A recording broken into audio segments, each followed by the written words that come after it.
오늘은 이 베드로의 설교를 통해서 우리가 어떻게 증인이 되어야 되는지, 또 무엇을 증인으로서 이야기해야 되는지를 함께 살펴보는 시간을 가지면 좋을 것 같습니다.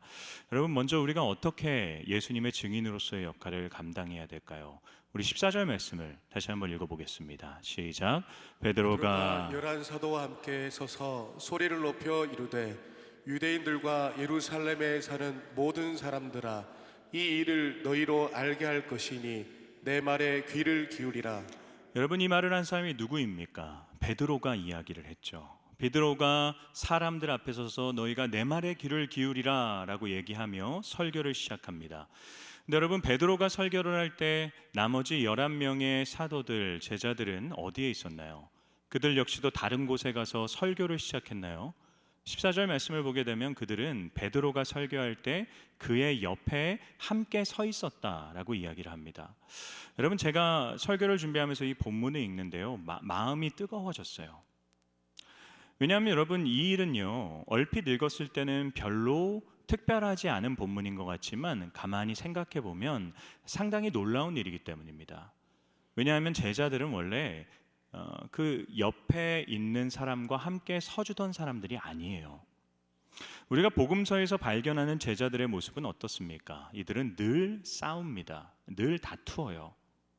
무엇 때문에 늘 싸웠나요? 이제 예수님이 그 신적인 능력을 가지고 이 이스라엘을 로마로부터 해방시켜주고 예수님이 왕이신 새로운 이스라엘이 세워지게 될 것인데, 그때 과연 누가 예수님의 우편에, 누가 예수님의 좌편에 앉느냐, 즉 누가 높은 자리로 올라가느냐를 가지고 제자들은 끊임없이 싸워댑니다. 그렇기 때문에 여러분, 이 제자들에게 있어서 내 옆에 있는 동료는 동역자가 아니라 경쟁자였어요. 내가 보다도 높은 자리로 올라가기 위해 끌어내려야 되고 어떻게든 밟고 일어서야 되는 경쟁자였던 거죠. 그렇기 때문에 이들은 늘상 싸웠습니다. 예수님이 이들에게 끊임없이 얘기하셨어요. 누구든지 높아지고자 하는 자는 낮아질 것이다. 인자가 온 것은 섬김을 받으러 온 것이 아니라 오히려 섬기기 위해서 온 것이다. 정말 귀에 못이 박히도록 예수님이 얘기하셨는데, 여러분, 이들은 예수님이 십자가에 매달려 죽으시기 위해 가는 그 예루살렘으로 가는 길 가운데 서서 싸웁니다. 예수님이 십자가에 박히시기 바로 전날 마지막 식사를 하는 자리에서도요, 서로의 발을 씻겨주기 싫어서 어쩔 수 없이 예수님이 그들의 발을 씻겨주는 일이 일어나게 됩니다. 이들은 끊임없이 옆에 있는 사람을 끌어내리고 옆에 있는 사람보다 더 높은 자리로 올라가기 위해 몸부림쳤던 사람들이에요. 그런데 성령이 임하십니다. 그리고 베드로가 설교를 하기 시작해요. 베드로가 그 모든 사도들을 대표하여서 이야기합니다. 근데 누구도 그를 끌어내리지 않아요. 마띠아든 요한이든 베드로든 그 누가 서서 그곳에서 얘기했던 간에 그들은 그 옆에 함께 서 있었을 것입니다. 왠지 아십니까?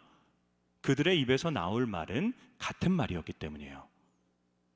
그들이 그 자리에 서서 무엇을 얘기했겠습니까? 예수 그리스도입니다. 그곳에서 그들이 자신의 노력과 자신의 대단함과 자신의 헌신들과 희생들을 이야기했다면 모두가 앞에 나가서 그를 끊어내리면서 내가 더 했다라고 얘기할 거예요. 그런데 모두가 할 수 있는 공통의 말은요, 예수 그리스도 한 분뿐입니다. 누가 얘기하든 동일한 거예요. 그래서 여러분, 이 설교는 사실상 베드로가 혼자 이야기한 것 같지만 이건 베드로가 혼자 이야기한 게 아니라 그들이 함께 이야기한 것입니다. 나의 이야기를 들으라가 아니라 우리의 이야기를 들으라라는 것이 보다 맞는 표현인 것이죠.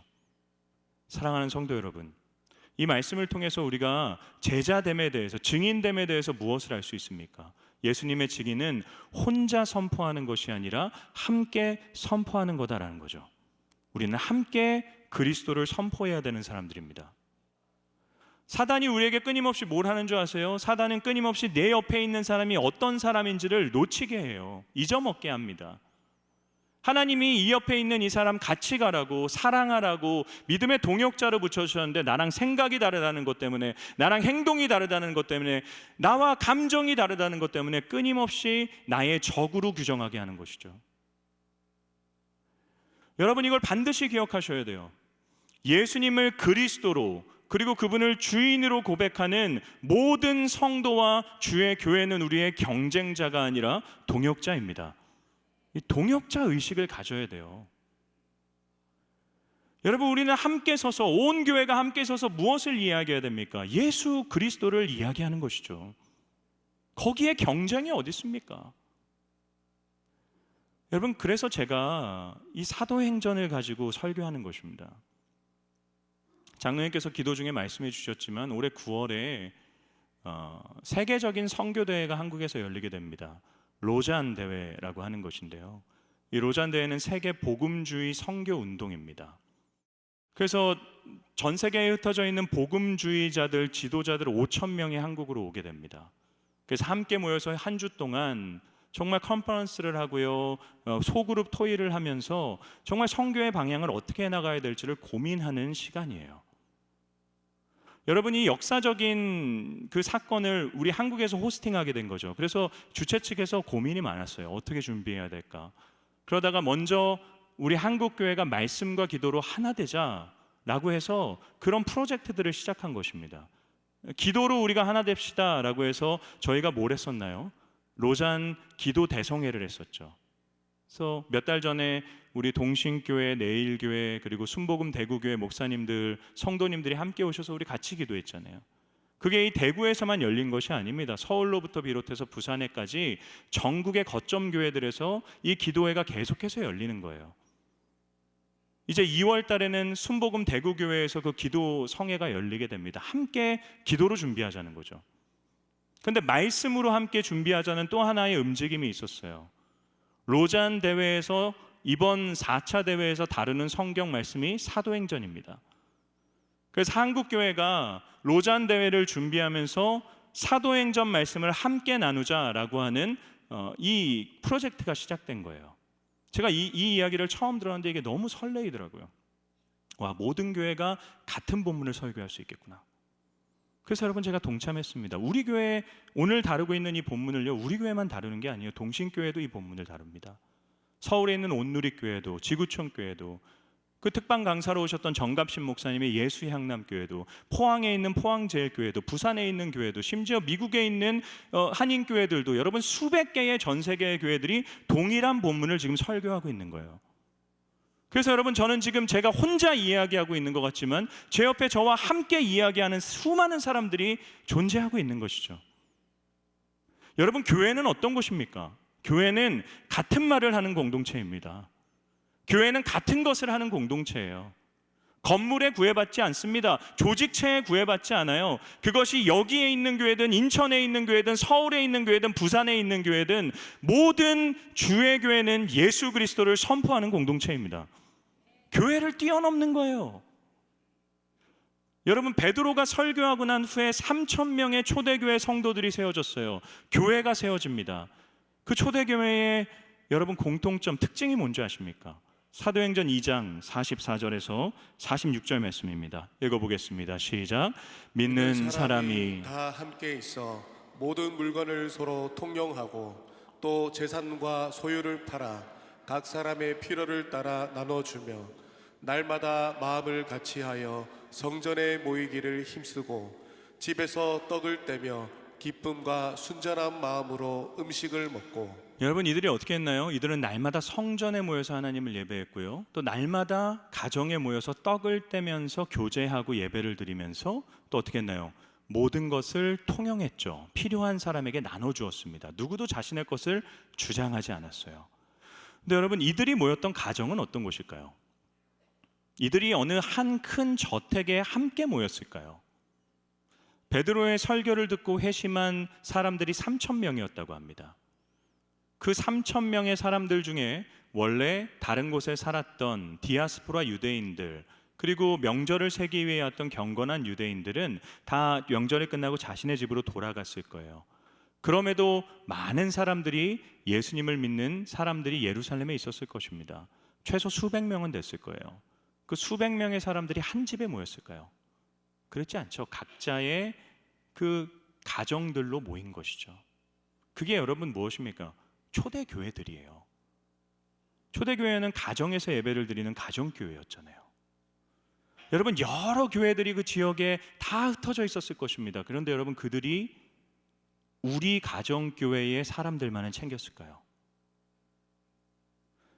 옆에 있는 사람이 나와 함께 있는 가정에서 예배드리지 않는 사람이라고 해서 그들이 필요를 보면서도 모른 척 외면했을까요? 그렇지 않죠. 오늘 본문이 뭐라고 얘기합니까? 믿는 사람들이 다 함께 있었다고 하잖아요. 믿는 사람들이 다 함께 했습니다. 그들은 자신들의 가정교회라고 하는 그 바운더리를 뛰어넘었어요.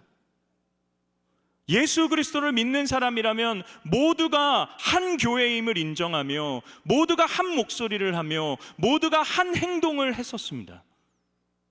교회가 교회다운 것은 이런 모습인 것이죠. 우리는 지역교회입니다. 이 지역에 존재하는 그리스도인들이 모여있는 것이 범어교회입니다. 내일교회는 그 지역에 존재하는 사람들이 모여있는 곳의 공동체입니다. 그런데 이 교회는 건물은 다르고 지역은 다르지만 같은 교회입니다. 여러분이 동역자 의식을 회복하셔야 돼요. 교회라고 하는 여러분의 생각과 상식을 넓히셔야 됩니다. 전 우주적인 하나님의 교회가 있어요. 그 하나님의 교회 안에서 우리 모두는 동역자들입니다. 여러분, 이곳에서도 마찬가지 아닌가요? 저는 여러분이 저의 복음의 동역자라고 생각합니다. 여러분, 이곳에 서서 제가 설교하잖아요. 그런데 여러분, 저의 동역자로서 절 위해 기도해 주셔야 돼요. 여러분, 절 위해 기도해 주실 때 여러분은 그곳에 앉아 있는 것 같지만 실상 제 옆에서 저와 함께 서 계신 겁니다. 여러분도 마찬가지죠. 여러분이 정말 복음을 전해야 되는 분이 계십니까? 여러분이 증인돼야 되는 여러분의 세상이 있어요. 여러분이 애타게 구원을 위해서 기도하고 있는 분이 계세요. 여러분, 교회에 기도를 요청하세요. 밖에 중보기도함이 있어요. 저 중보기도함 매주 수고하시는 분들이 계십니다. 그래서 함께 기도해주는 중보기도 팀이 있어요. 여러분, 그 기도의 제목들이 이제 저한테도 올라옵니다. 저도 함께 기도할 거예요. 여러분이 복음을 전하실 때, 증인의 삶을 살아갈 때 여러분이 혼자 하는 게 아니라 눈에 보이지 않지만 범어교회가 함께하고 있는 것입니다. 사람만 함께하고 있나요? 베드로가 이 설교를 할 때 누가 그와 함께 있었습니까? 그에게 임하신 성령 하나님이 그와 함께하고 계셨어요. 예수님이 우리를 땅끝까지 이르는 나의 증인이 되라 라고 보내시면서 그 말씀만 하신 것이 아니에요. 또 이런 말씀을 하셨습니다. 마태복음 28장 20절의 말씀입니다. 읽겠습니다. 시작. 내가 너희에게 분부한 모든 것을 가르쳐 지키게 하라. 볼지어다 내가 세상 끝날까지 너희와 항상 함께 있으리라 하시니라. 예수님이 뭐라고 말씀하십니까? 내가 세상 끝날까지 너희와 항상 함께 있으리라. 항상 함께 있으리라. 너는 외롭게 혼자 복음을 전하는 것 같지만, 너는 그 가정에서, 그 직장에서, 그 학교에서 너 혼자 고군분투하는 것 같지만 내가 항상 너와 함께 있다. 너를 위해 기도하고 있는 수많은 사람들이 너의 옆에서 너와 함께 서 있다. 사랑하는 성도 여러분, 증인은 함께 하는 것입니다. 담대하십시오. 여러분이 혼자 증인으로 살아야 된다면 두려울 수밖에 없습니다. 그러나 예수를 그리스도로 고백하고 예수를 주로 인정하는 주의 몸된 교회가 여러분과 함께하고 있습니다. 눈에 보이지 않는 하나님이 여러분 안에서 여러분의 선포를 도와주고 계십니다. 두려워하지 마십시오. 담대하십시오. 저는 저와 여러분이 내가 정말 함께하고 있다라는 것을 기억하며 여러분이 살아가셔야 되는 증인의 삶에서 정말 예수 그리스도를 전하는 자들로 살 수 있기를 주님의 이름으로 축원합니다. 어떻게 전해야 됩니까? 함께 전해야 됩니다. 네, 무엇을 전해야 되나요? 여러분, 베드로의 설교 내용이 뭐였는 줄 아세요? 15절에서 21절까지는 베드로가 이 사람들이 와서 제자들을 비난하기 시작했어요. 술에 취했다. 그러니까 베드로가 이런 얘기를 하는 거죠. 이들은 술에 취한 게 아니라 구약의 요엘이라고 하는 선지자가 마지막 날에 있을 한 일을 예언했다라고 얘기해요. 그 마지막 날이 오게 되면 하나님이 자신의 영이신 성령을 모든 사람에게 부어주실 텐데, 그 성령이 임하실 때 그 사람들은 예언도 하게 되고 환상도 보고 꿈을 꾸게 될 거다라는 예언이 있었는데, 그 예언의 성취가 이들의 모습이다라는 것을 얘기해요. 그러면서 이들이 예언하는 하나님의 뜻을 이야기하는데 그 뜻이 무엇인지를 설명해 주는데, 22절에서 35절까지를 보게 되면 예수님이 죽으시고 예수님이 부활하시고 예수님이 승천하시고 지금도 하늘 보좌 우편에 계시다는 사실을 베드로가 설명해 줍니다. 다윗의 시를 예를 들면서 예수님의 그 사건들을, 복음의 내용들을 그가 논증해 줘요. 그리고 난 후에 베드로가 설교를 마무리하고 결론을 이렇게 짓습니다. 우리 36절 말씀 읽어볼까요? 36절입니다. 시작. 그런즉 이스라엘 온 집은 확실히 알지니 너희가 십자가에 못 박은 이 예수를 하나님이 주와 그리스도가 되게 하셨느니라 하니라. 여러분, 베드로가 뭘 얘기하냐요? 그런즉, 그러므로 결론은 뭘 얘기합니까? 이 예수를 하나님이 주와 그리스도가 되게 해주셨다. 이 예수님이 그리스도시고 예수님이 주인이시다라는 것을 그가 선포하는 거죠. 그런데 여러분, 베드로가 왜 예수님이 십자가에 박히셨다라고 하나요? 그 앞에서 이렇게 얘기하죠. 그런즉 이스라엘 온 집은 확실히 알지니 너희가 십자가에 못 박았다라고 얘기해요. 확실히 알아라.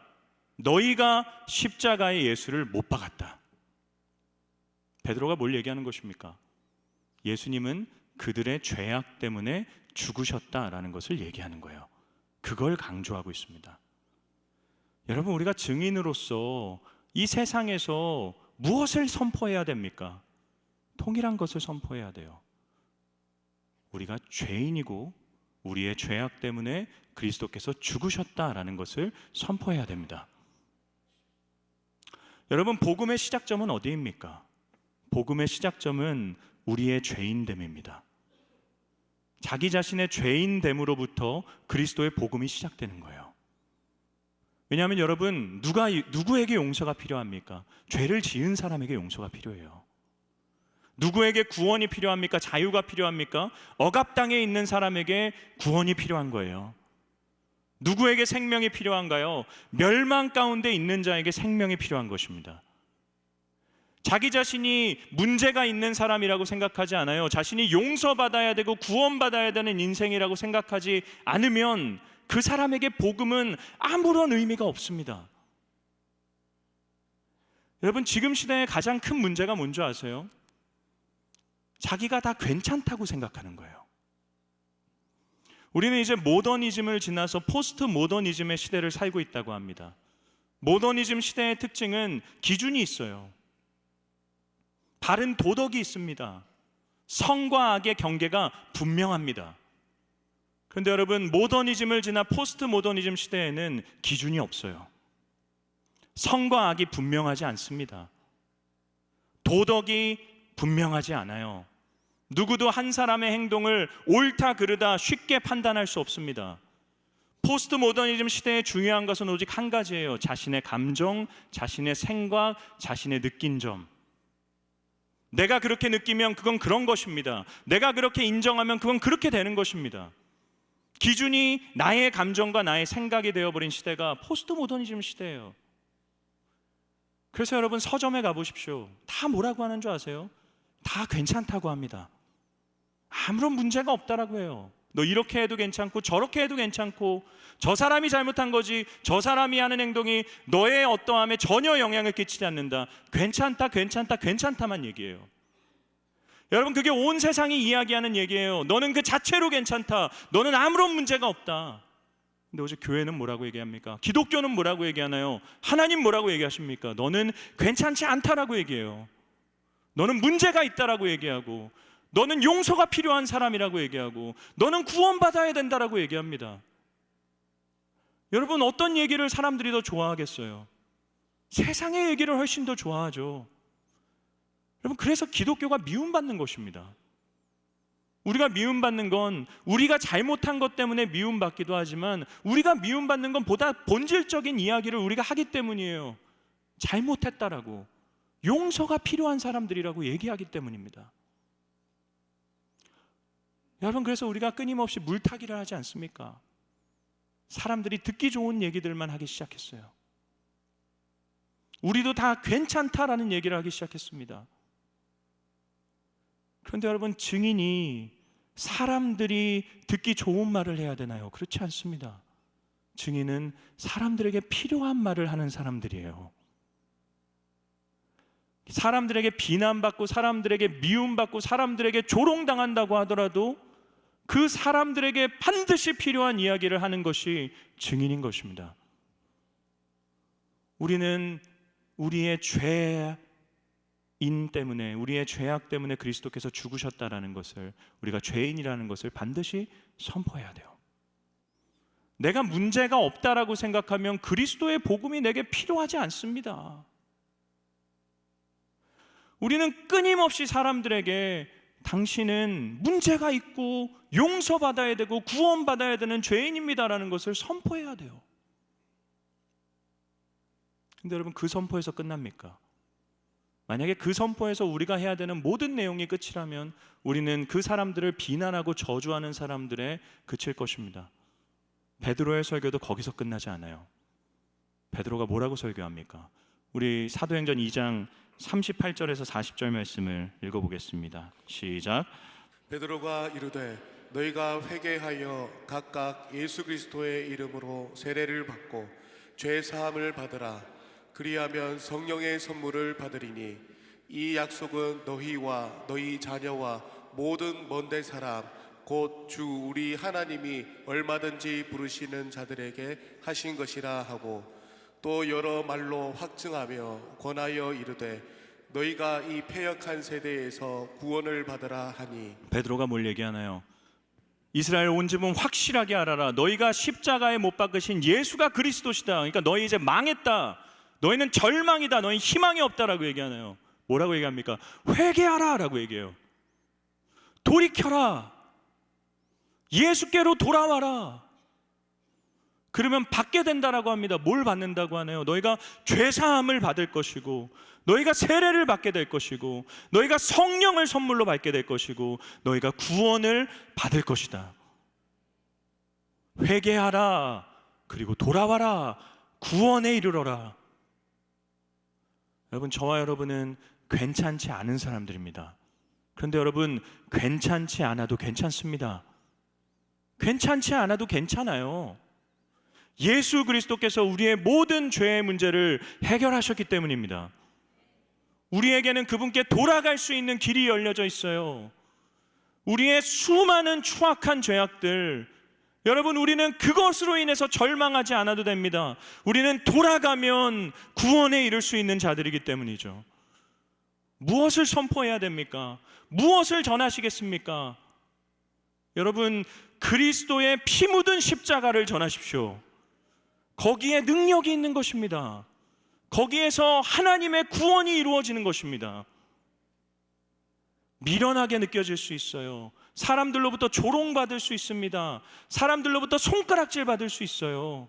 그러나 여러분, 하나님은 여전히 일하십니다. 한 집사님에 대한 말씀을 드리고 제가 설교를 마칠게요.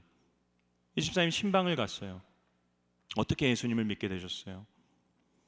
이분이 늘 출퇴근길에 타고 다니는 지하철이 있으셨다고 해요. 근데 그 지하철에 퇴근 시간이 되면 늘 그곳에서 외치던 전도자가 계셨대요. 늘 이런 걸 외쳤다고 합니다. 예수 천당 불신지요. 너무 짜증났대요. 너무 싫었대요. 그 사람이 올 때마다 소리를 크게 키우고요, 마음속으로 그 사람에 대한 비난과 욕을 계속해서 퍼부었다고 합니다. 어느 날 시간이 지나는데 그날 또 동일한 사람이 예수 천당 불신지옥을 외치며 가는데 마음속에 두려움이 생기더래요. 그래서 그분을 붙잡았다고 합니다. 어떻게 해야 됩니까? 그리고 교회로 나와서 예수님을 영접하고 집사님이 되셨대요. 여러분, 미련한 얘기 아닙니까? 사람들로부터 비난받고 조롱받을 얘기 아닌가요? 그러나 여러분, 하나님은 여전히 그 선포를 통해 일하십니다. 죄인이죠, 우리는. 그리고 그 죄로부터 회개하고 돌이켜야 구원에 이를 수 있다라고 하는 이 그리스도의 십자가의 복음, 가장 원색적이고 어쩌면 가장 미련한 것 같은 이 전도를 통해서 하나님이 일하신다라는 것을 반드시 마음에 새기십시오. 여러분, 이제 한 주간에 또 여러분이 증인으로 살아가야 되는 삶으로 나아가십니다. 무엇을 핑계 삼으시겠습니까? 또 무엇 때문에 도망치시겠습니까? 하나님을 신뢰하시며 여러분 혼자 하는 것이 아니라 하나님이 함께하고 계시고 여러분 옆에 믿음의 동역자들이 여러분과 함께 서 있다는 것을 기억하며 피 묻은 주의 복음을, 그리스도의 죽으심과 부활하심을 선포하며 증인으로 사는 저와 여러분 될 수 있기를 주님의 이름으로 축원합니다.